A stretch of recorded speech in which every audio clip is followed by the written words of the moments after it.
हे आहे मेथकूट. अगदी 250-300 वर्ष जुनी रेसिपी, जी अगदीच विसरलेलो आहोत आपण सगळे. तर चला, 250-300 वर्ष जुनी रेसिपी आपण रिव्हील करणार आहोत. ही आहे मेथकूट. जसं मी म्हटलं, अगदी मऊ भातावरती नुसतं मेथकूट आणि तूप, याच्या पलीकडे काहीच नको. नमस्कार, welcome to Preeti special kitchen. आज आपण बघणार आहोत मेथकूट. पारंपरिक ऑथेंटिक पद्धतीने मेथकूट घरच्या घरी कसं करायचं, कारण घरचं ते घरचंच असतं, हे की नाही. तर घरची चव, आईची, बहिणीची, आजीची, बायकोची हाताची जे खमंग चव असते ना, जे फ्रेशनेस असतं आपल्या घरी बनवलेलं, तर ते प्रिझर्वेटिव्ह मार्केटमधल्या पॅकेट फूडमध्ये नसतं. मार्केटमध्ये मेथकूट असतातही, अनेक कंपनीचे असतात, पण जी चव तुमच्या घरातल्या तुमच्या हाताच्या मेथकुटाला असेल ना, ती त्या मेथकुटाला नसेल. तर चला, अगदी घरच्या घरी आपण कसे करूया मेथकूट. अगदी मी म्हणेल झटपट नाही, कारण की थोडंसं भाजणीसाठी टाईम लागतं, पण तितकीच एक मेहनत आपल्याला करायची आहे. अगदी 15 ते 20 मिनटं किंवा 25 मिनटं हार्डली ह्या सगळ्या रेसिपीला लागणार आहे. आता महिन्यातून 4 महिन्यातून एकदा थोडासा वेळ आपल्या कुटुंबासाठी काढायचा आणि ही रेसिपी करूया. तर चला, ह्याला लागणारे साहित्य बघूया.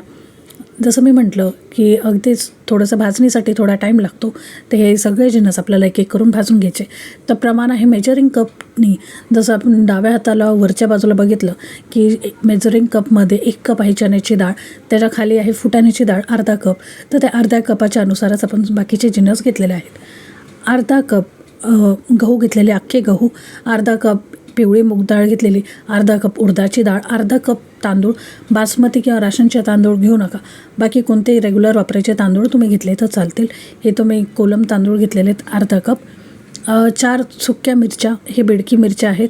तुम्हाला तिखट आवडत असेल तर तिखट मिरच्या घेतल्यात तरी चालेल, किंवा ह्याच्याऐवजी मिरची पावडर ॲड केली तरी चालेल.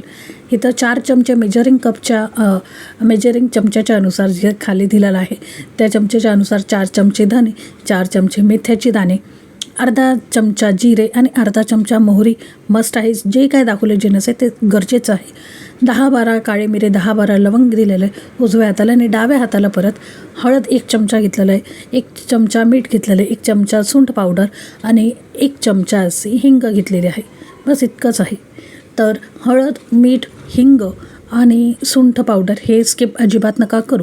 आणि हे लाल तिखटसुद्धा किंवा लाल मिरच्या सुक्या. जसं मी आता परत तुम्हाला एक्सप्लेन करते. 1 कप मेजरिंग कपच्या किंवा कोणती वाटी ठरवा, त्यानुसार हे 1 कप चण्याची डाळ, बाकीचे जे डाळ आणि डाळवा आहे ते अर्धा कप, आणि तांदूळसुद्धा, आणि बाकी चमच्याच्या अनुसार जो कोणता तुमचा जेवणाचा चमचा असेल त्या चमच्याच्या अनुसार 4 चमचे धने, 4 चमचे मेथ्या आणि 10-12 लवंग, 10-12 काळे मिरे आणि आपले हळद, मीठ आणि सुंठ पावडर आणि हिंग. इथं हिंग मस्ट आहे आणि सुंठ पावडरसुद्धा. तर चला, आता बेसिक भाजणी कशी करायची ते बघूया. कोणत्याही जड बुडाचं असं पॅन घ्यायचा, कढई घ्यायची, जे जड असेल बुडाला ते घ्यायचं, आणि छान गरम झालं, स्वच्छ धुतलेला पॅन आहे तो छान ड्राय झाला, गरम झाला की चेक करायचं, आणि मग त्यात टाकायची डाळ, चण्याची डाळ. आता इथं कोणतीही डाळ तुम्ही स्किप नाही करू शकत.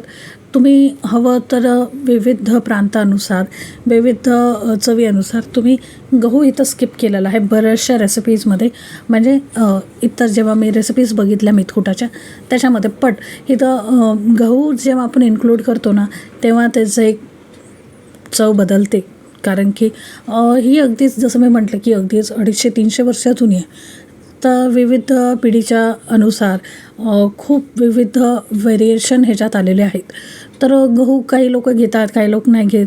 कर्नाटकमध्ये हे गहू स्किप करतात, नागपूरमध्ये गहू घेतल्या जातं, मराठवाड्यातसुद्धा गहू ॲड केल्या जातात. आता अनेक ठिकाणी विविध, जसं मी म्हणतं की पावलापावलाला किंवा घरोघरीसुद्धा रेसिपीज बदलते.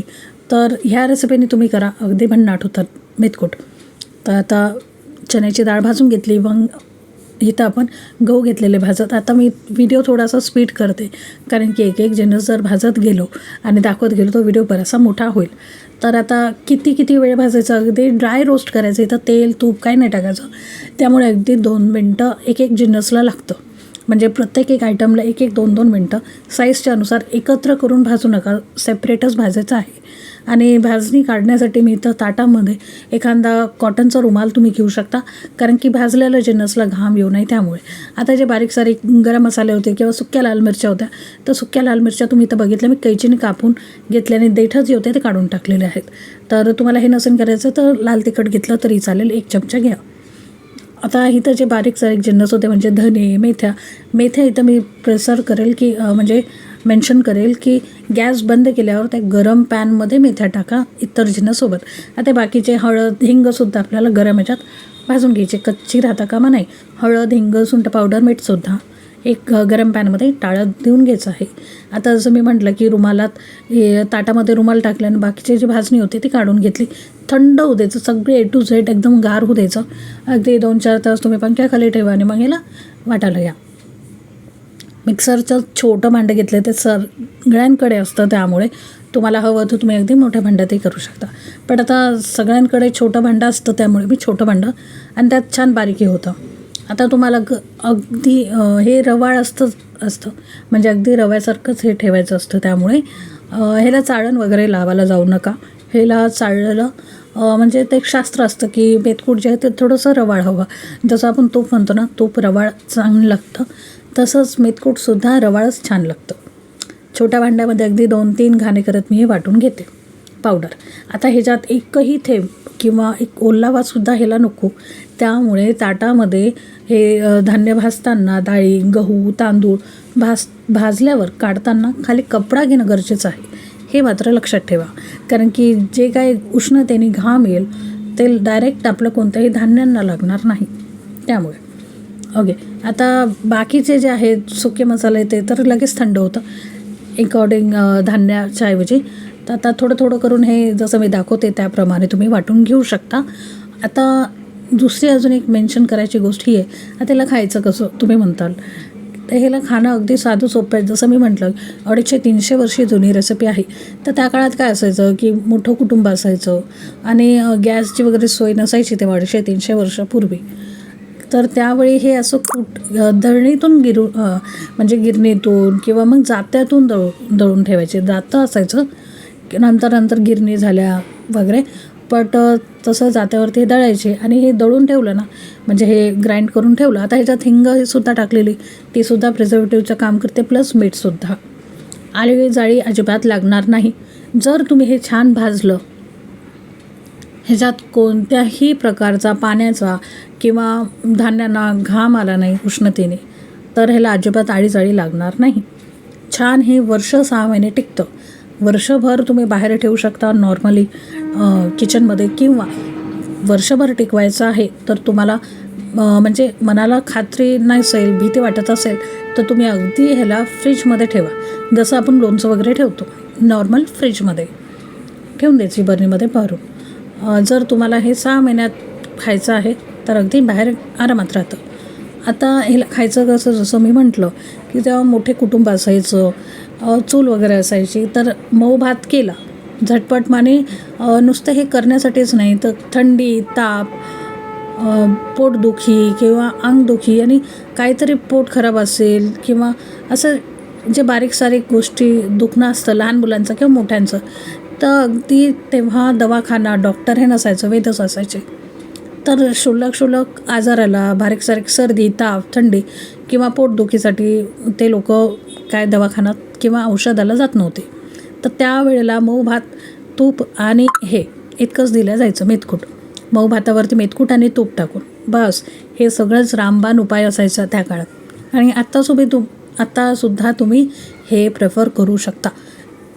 छोटी मोठी पोटदुखी आहे, डोकेदुखी आहे, सर्दी, खोकला किंवा अगदीच म्हणजे घसा खोकवतो, तर तुम्ही मऊ भातासोबत गरम मऊ भातावरती तूप टाकायचं, 1 चमचा मेथकूट, 1 किंवा 2 चमचे तुमच्या आवडीनुसार घ्यायचं, कालवायचं आणि मस्तपैकी खायचं.